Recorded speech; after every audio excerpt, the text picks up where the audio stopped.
Hi, this is Vicki with Learning Home Volunteers, and welcome back to our last week of the egg session. Who knew you could do so many things with the plastic eggs?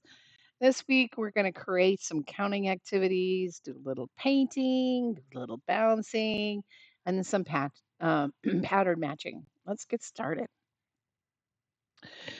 Well, in the same donation that we got those thousands of eggs, we also got a bunch of little erasers.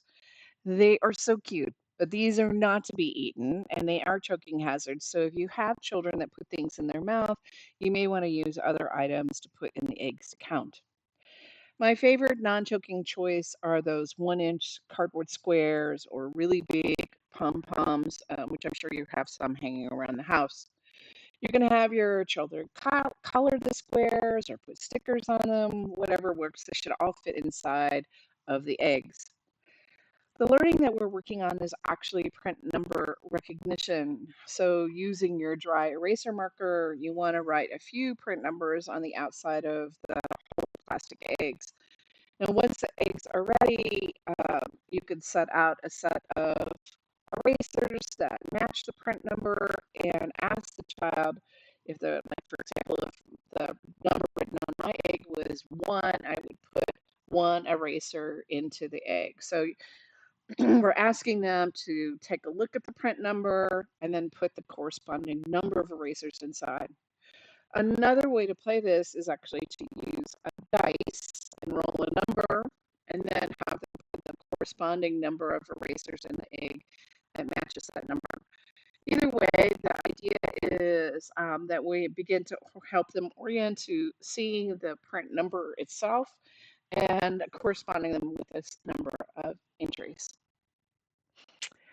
Well, we have another fun thing to do with our plastic eggs. We can actually use the plastic halves to act as stamps.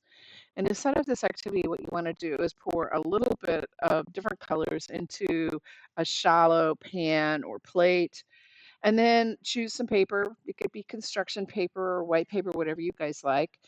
And then dip the egg halves into the paint and then press them onto the paper. I love how the intersecting circles and the paint colors actually combine to actually make new colors. I think the little drips and imperfections just make the picture more interesting and fun to look at. And I don't know if you can see here, but one of our little learners dragged the eggshell over, and we get these kind of cool marks. All of those are really fun.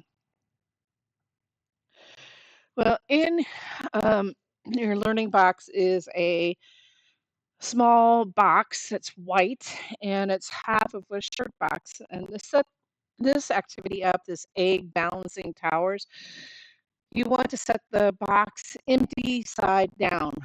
And then you want to punch a bunch of holes in the box for each of the straws that we're going to actually use. Put the straws in the holes.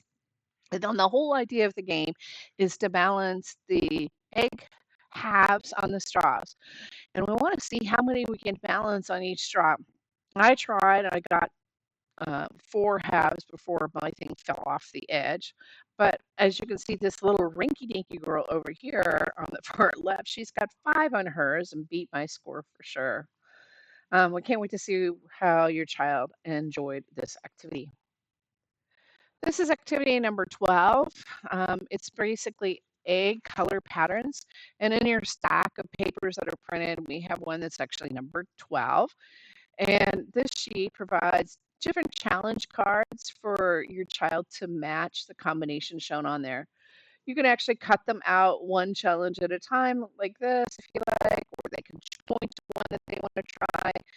Uh, Now, obviously, there's not enough eggs to provide every child all the combinations of colors, so just focus on the combinations of colors that you have.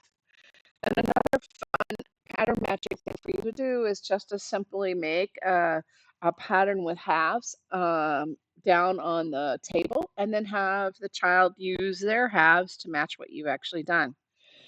Well, so much egg fun these past weeks. We hope you enjoyed it. Our next learning session is about bugs. I'll talk to you then.